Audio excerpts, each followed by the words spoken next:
All right, everyone, welcome back to the Be Fit podcast. I'm your host, Connor Murphy. Now, before we get into it, we have a couple of updates. One, something I'm so excited about and looking forward to is the retreat in the Dominican Republic with the Coastal Yogi next weekend.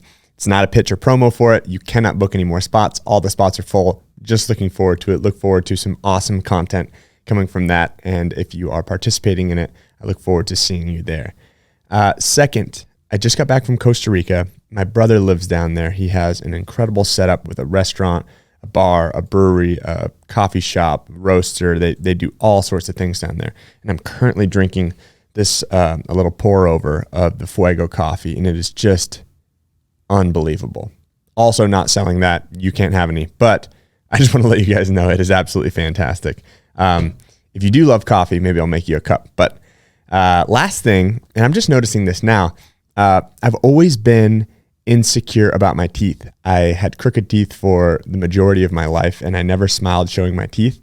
And now I'm actually seeing it on the screen. I used Bite Official. Again, not a pitch for them. I'd like it to be, but I don't have a partnership with them at all.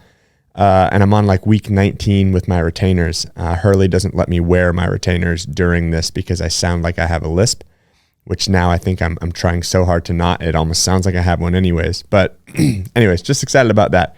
You'd be surprised about what a good smile will do to your confidence. All right, with those three things out of the way. Oh, a little elbow update. I'm almost 4 weeks post-op. I have more range of motion than I had before. Really, really excited about, one, the job that the surgeon did, two, the recovery process through TB12. That is a pitch because I am partnered with them, and they have done an incredible, incredible job with an aggressive recovery to get me back to 100% and more than 100% from what I knew previously. So just really excited about how everything is going. Now, I was in New York.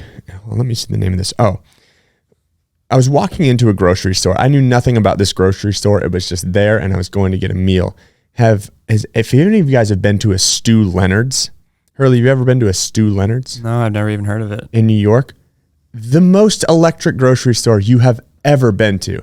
It like guides you through this maze of where everything is. There's a lot of fresh food. There's like toy things that are hanging from the ceiling. It's like super kid friendly, but it was absolutely amazing.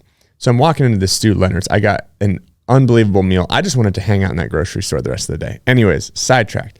I'm walking into this Stu Leonard's, and right to the left of it is an Orange Theory Fitness.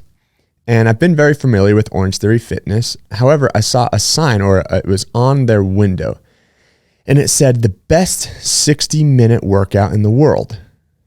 And I thought, that may be true, but in what metrics is that being measured? And that's going to be kind of the topic of conversation today. And it immediately made me think about the movie Elf, when Elf, initially gets to New York City and he sees a sign outside of the, the diner, and it's like world's best cup of coffee. And he goes in there and he's like, "You did it! Congratulations! World's best cup of coffee." And maybe it's just beyond me with the marketing techniques and that, but I started looking a little bit more into it. And I started looking into similar workout facets like Barry's Boot Camp. And there's a place in Boston called My Stride, and there's a lot of different fitness studios which are all doing their thing, and they're all contributing. And I'm not coming from a place saying, "Hey, what I'm doing is better," right? I'm utilizing with this company and Big Night Fitness to highlight every realm of fitness and everyone from every different company. So I don't want you to think it's like, "Hey, I have the answer and you don't." But what I'd like there to be is maybe a little bit more accountability. And it's not just, if you've listened to this podcast before or you've known me, I try not to just say, "Hey, this is wrong," without giving some sort of insight on how we could potentially have it be more effective. And so my initial thought was, well, why is this? Why can they make that claim? And there's a few different ways I suppose they could make that claim. One, having some sort of peer review, saying, "Hey, voted number one best 60-minute workout by X source," right? And that could be something that you could cite, not necessarily that it's 100% true, but it was voted that way, and that's how you got that title, which is awesome. The next thing I looked into is I went onto Orange Theory's site, and I saw it said science-based, for result-driven. And I started thinking, I was like, well, what does it mean when they say like science-based or based on science?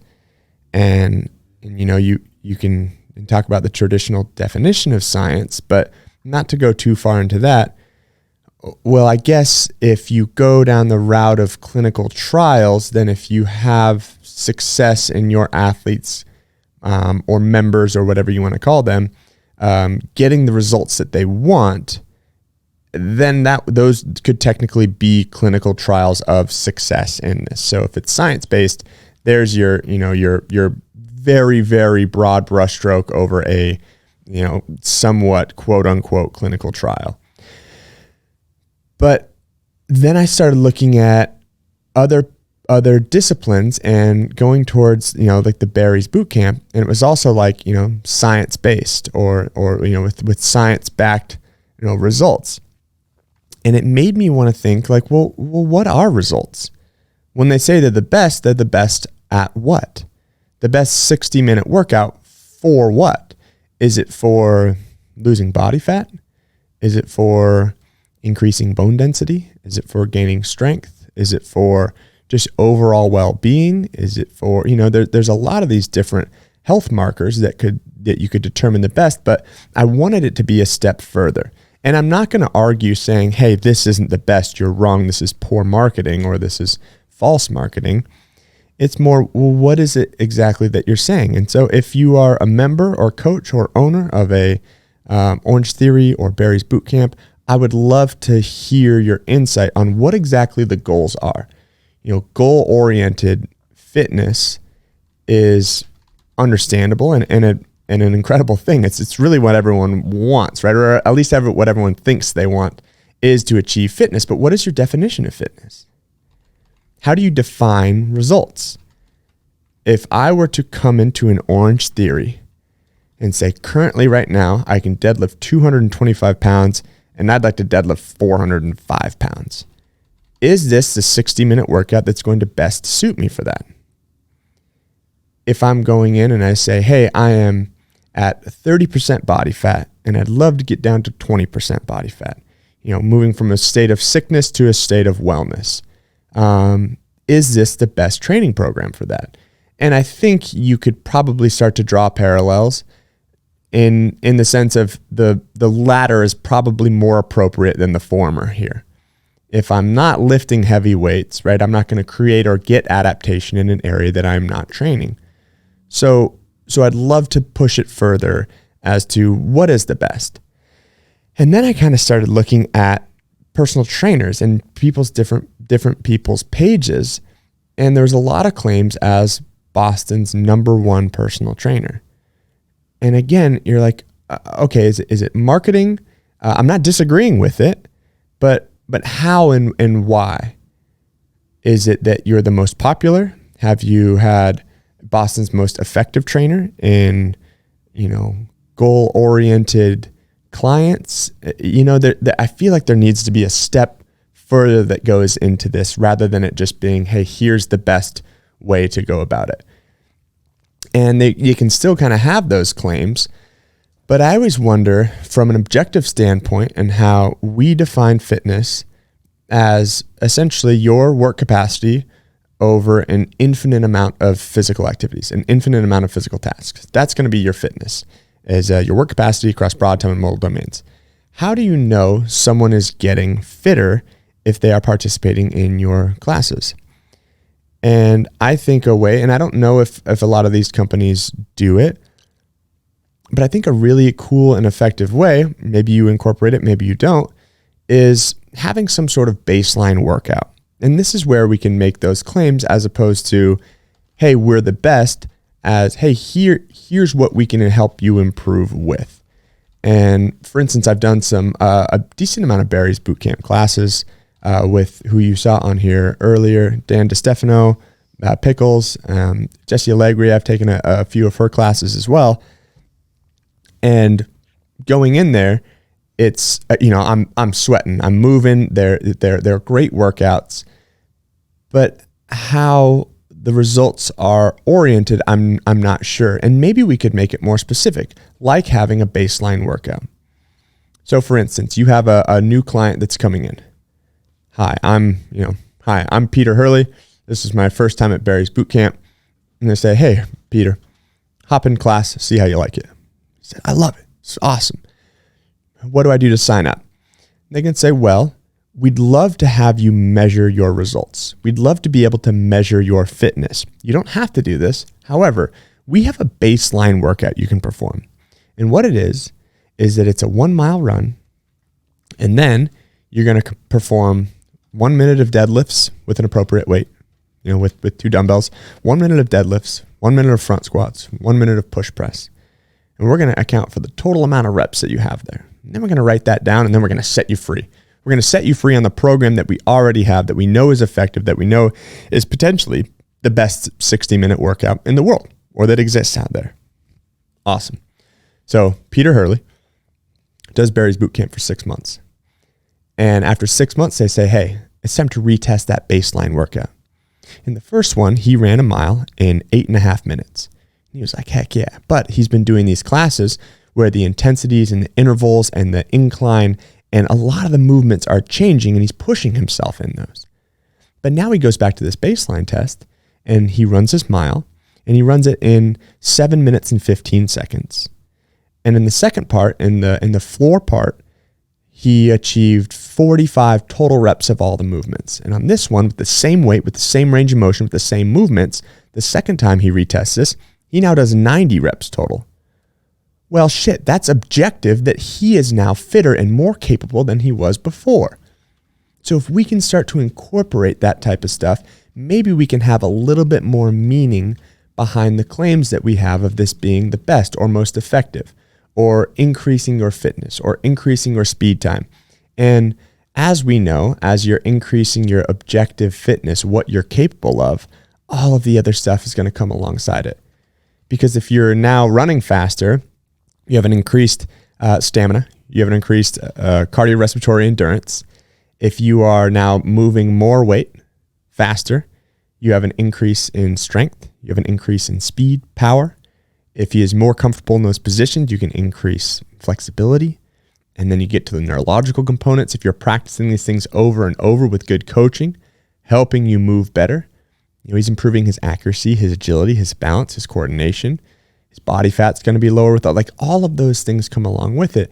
But if you could just have an objective number, as opposed to saying, well, I definitely feel better, I definitely look better, I'm sorry, there's all of these things, but you could kind of start to hammer it in to be a little bit more specific. And I would love to see that type of accuracy be incorporated. And then you can say, hey, we have 7,000 clients in the US. And of those 7,000, we were able to take, 19 hours off of their 1 mile time. It's like, now you have all of this objective data, and you say, well, let's see, is there another program that was able to help someone achieve this type of fitness? Or when people can, if people want to lose weight, and then there's an objective way to do that. And a lot of people are scared of this. And I get that maybe, you don't want to push this on people when they first start. However, if you have an effective training program, if you say, hey, I want you to get on a scale, don't even show me what it is. Don't care. Just write it down. And then in 6 months, you're going to get back on that scale. And if it's less weight, and if loss of body fat, and not necessarily loss of body fat, but loss of weight, because as we can get into, there's, the increased muscle mass, where you may not lose as much weight as you wanted to. However, your BMI is incredibly better. And then you could go on to the next steps of actually having these things where you're measuring everything. You're measuring someone's, your body fat percentage, and you're measuring, as deep and as detailed as you want to get into it. You can go down that route. However, that tends to turn some people away. But when you just have it as simple as, hey, what are you capable of on this workout? We don't even care what it is. I don't care what weights you're using. What I do care about is that you are completing a mile, and that we are going through a range of motion standards that put you through a pain-free range of motion, and that you're capable of performing. and to make sure that those standards are set the first time and that they're also maintained the second time you go through it, or third or fourth, to have this baseline workout. And then you can start to create multiple baseline workouts. Hey, what are your goals when you're coming in here? Because if we may be the number one 60-minute high-intensity interval training workout, what are your goals? And if someone says, well, my goals are to get stronger, then you can say, all right, we're going to tailor a little bit of this training. Now when Hurley comes in, as opposed to saying, hey, I want you to grab we're doing deadlifts and we're doing squats today. As opposed to Hurley grabbing light weights and doing a ton of reps, which could be beneficial sometimes. Now, Hurley's training program is a little bit targeted towards him getting stronger. So maybe your goal isn't for him to be able to perform 30 unbroken reps at a deadlift, but maybe 5 or 10. He may be resting a little bit more, but you're going to be targeting the workouts for strength for him. So maybe getting a little bit more of that information, and I'm sure of it. I'm not saying this stuff isn't happening. I'm not saying that people aren't getting stronger. I'm not saying they're not getting fitter. They're not, increasing all of these wonderful things that we want through fitness. But if we could hammer down those details, now you can make that claim. You want to get stronger? We have the best 60-minute program for you. You want to, lose body fat or increase your body fat percentage or improve your body fat percentage? We have the program for it. We have the best program, and here's our data. Here, take it. That would be a really, really cool claim. And I'm not saying it's not happening. Similarly with, I'm just using Barry's as a reference point because I have taken these classes before, which I loved. I've always enjoyed it. I've always enjoyed the personality of the instructors, the energy that's in there. All of that stuff is present. That's the never changing aspect of it. But just by adding a little bit more accountability, by creating objective fitness, I think could put a little bit more meat behind these claims. Similarly, in the personal training world, I see it a lot of the this is the best. And I was talking with a good friend of mine about people having these claims as like the best. It's like, well, how and why? Again, were you voted from a peer review system of a magazine as Boston's best personal trainer or New York's best personal trainer or LA's best? If so, sure, take that. Quoted by Men's Health, Connor is Boston's best personal trainer. That didn't happen, by the way. That's not an actual thing that happened. That's just me saying that. Could be, probably not. But there's a way. Or do you have all of this data by saying, I have trained 1,500 people this year. Here's the amount of pounds lost. Here's the amount of muscle mass gained. Here's, and the further you go into it, the further you can make that claim really objective. And then reach out there and it's like this proverbial, and I hate to say this, it's like this proverbial dick measuring competition. But then you can kind of go out there with a ruler in hand and say, hey, is anyone else, this is what I've got. Here's all the results from clients that I have, and not to be like an in your face way, but it are other people, and they say, hey, wow, that's incredible. I actually had 800 clients, and here's the amount of people. And it's like, oh, so you have actually affected the most amount of people and brought the most positive change in their lives. That's super powerful stuff. That's incredible. And it's that claim that can, potentially get more clients in your door. But I feel too often, the claim just doesn't have any meaning behind it. And it's like, oh, well, I'm working with Boston's number one trainer. It could be with exercise science, it could be with professional athletes, it could be with, Boston's number one nutritionist. Well, why? How? I'm not saying that you're not, but I would like a little bit more accountability. Or I think people could, not me, I would like people like, fuck you. What do we care what you like? I think it would be more efficacious to be able to have meaning behind those terms for people to see. And then you could specify it even more. Boston's number one weight loss specialist. Well, why? Well, because I had 1,000 clients last year, and between the 1,000 of them, we lost 15,000 pounds. So I was like, whoa. This client right over here, my man, lost 110 pounds. And my girl over here lost 130 pounds over the last year by doing this program that I set forward. Maybe it can work for you too. And then you could be, as opposed to having to make that claim of whatever the best is, you just describe what you're doing. last year we had this many clients, lost this much weight. We gain, if your goal, if you get someone who comes in who wants to get better in powerlifting, and they come to an Orange Theory class and they say, we're the best 60-minute fitness class in the world. You say, okay, good, because my goal is to compete in strongman. Your class might not be the best 60-minute fitness class in the world for that specific person. So maybe we need to hone in the audience that we're looking for, or describe exactly what results we're getting in order to get that demographic that we want, so that we don't have people that are coming in and being displeased from their results because their goals were different than what you had set out or for what your training program is specific to. Now, I know this is a little bit of a rant, and I always want to send this caveat as I'm not here to attack to say what you're doing is wrong. Any type of fitness that is getting people moving, any type of physical activity, I think is incredible. And there is no bucket one size fits all that everyone is going to want to be a part of. So anything that you're doing, everything is incredible. And I love it, and I want to highlight it, especially with this company, Big Night Fitness. However, if you can put the guard down for a little bit, which is something that was told to me, and this is information that I've had to process in order to create a better product. If we can somehow make things a little bit more objective, I think we can reach a greater audience and start to be able to get a little bit more specific people in the right places. I was talking with someone on Instagram the other day, and what I would imagine to be an incredible trainer. I haven't seen a lot of his work, but we were kind of laughing when some people are like, oh, we're fighting for clients, or you stole my clients. And it's like, there's enough to go around. 70% of deaths worldwide are from chronic disease, preventable chronic disease. We need to find a way to reach people more effectively. And maybe that's what you're doing, or maybe that's what everyone else is doing, is they're finding a way for someone to say, hey, I don't want to get on a scale. I just want to go have fun and move. And then there should be a claim. It's the most fun fitness class you've ever had, or the most fun workout or exercise class you've, in those type of, scenarios, but just to be a little bit more specific. I guess that's what I'm getting at today.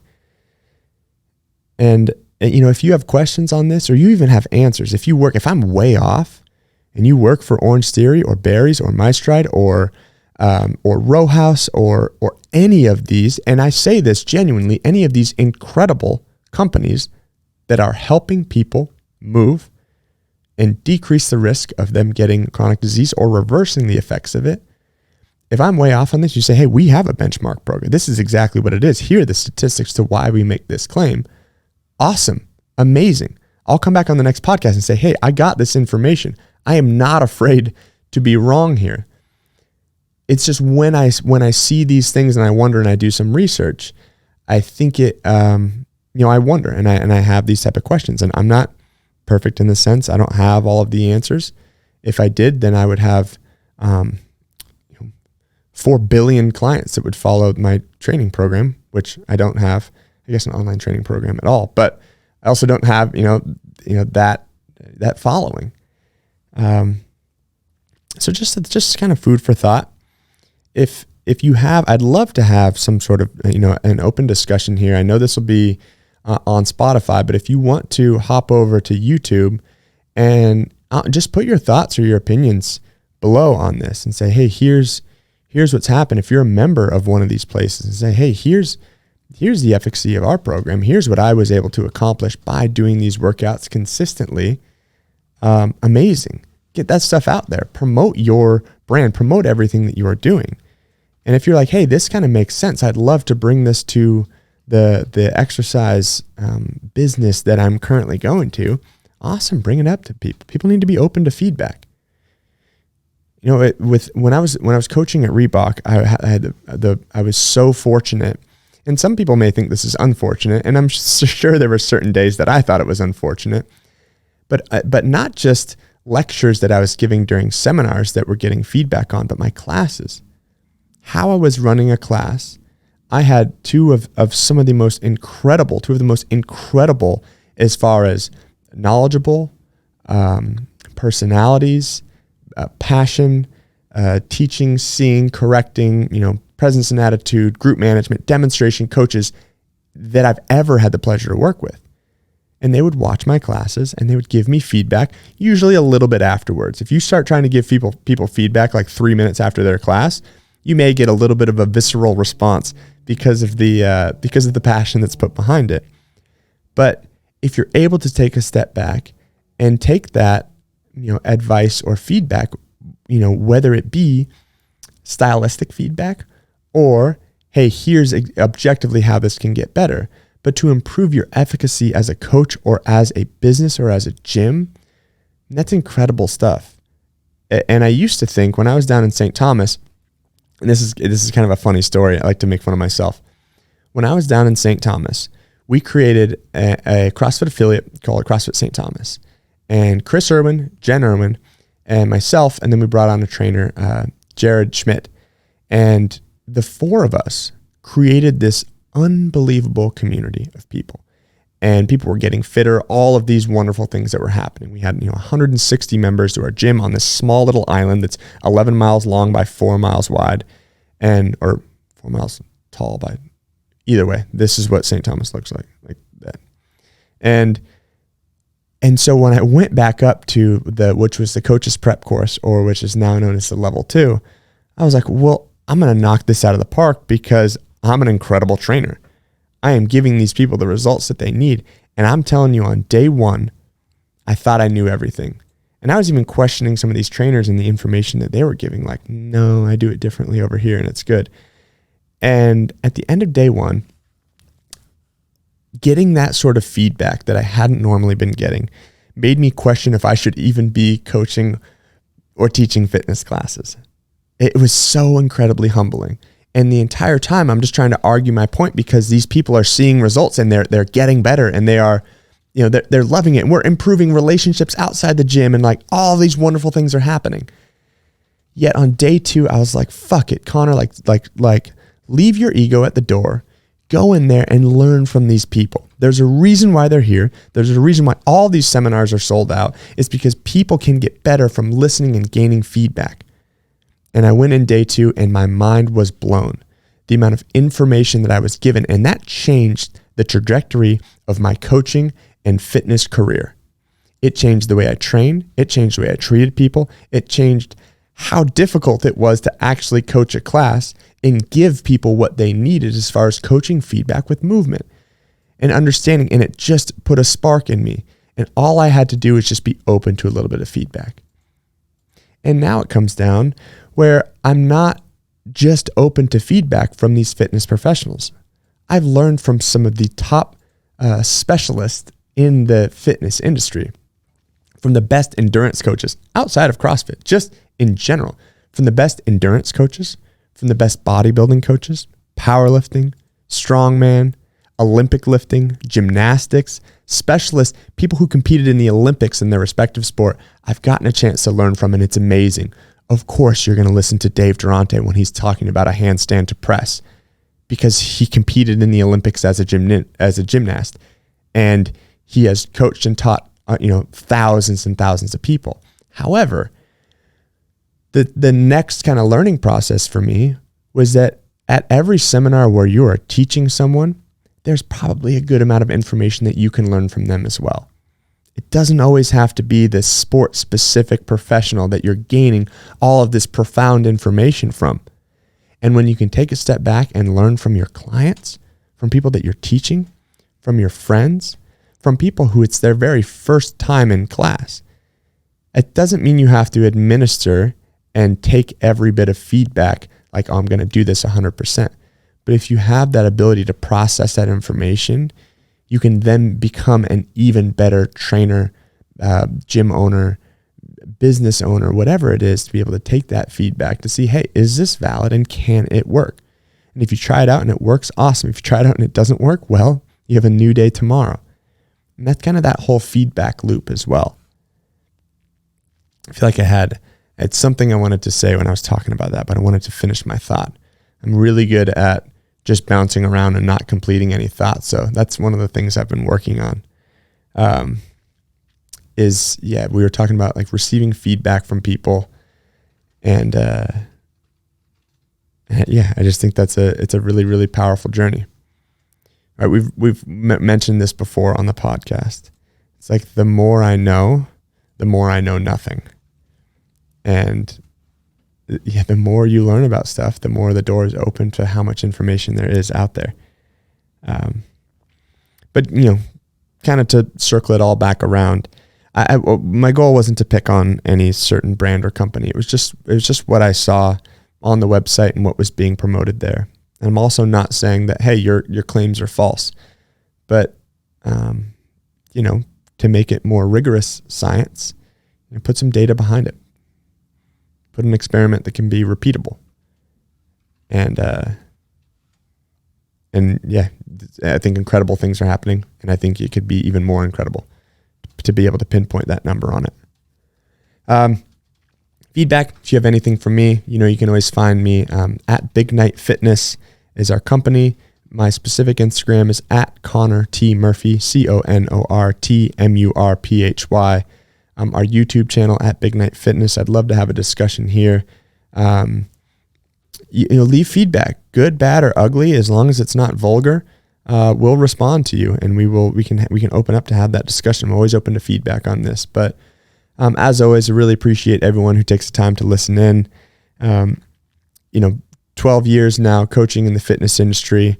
The same thing goes. The more that I learn and know, the more I know there's so much information out there. So always appreciate it. Always appreciate all the trainers that are on their grind, all the business owners that are, still pushing to get out of this this recession, this pandemic stuff, and to continue to make the effect on the world, to be that lifeboat that is carrying people through this sea of chronic disease. And a lot of these things that I'm saying are quoted from the CrossFit Level 1 manual from the horse's mouth himself, Coach Greg Glassman, the founder of CrossFit. Just absolute, he had an advanced level of understanding of not just fitness and training, but of physics and science. So if you guys want to learn a little bit more on that, if you follow now what's called the CrossFit Book on Instagram, it has just a lot of really, really important and cool resources from how a lot of this stuff started. Why we started training with these different modalities, including gymnastics, weightlifting, and cardiorespiratory endurance, all combined into one. Kind of the start of the whole HIIT training, or as we say, constantly varied functional movement executed at high intensity. Just great resource for things. And again, appreciate you guys listening in. Appreciate Hurley for being here. Always being here whenever we need to record. And we'll see you guys next week. Cheers.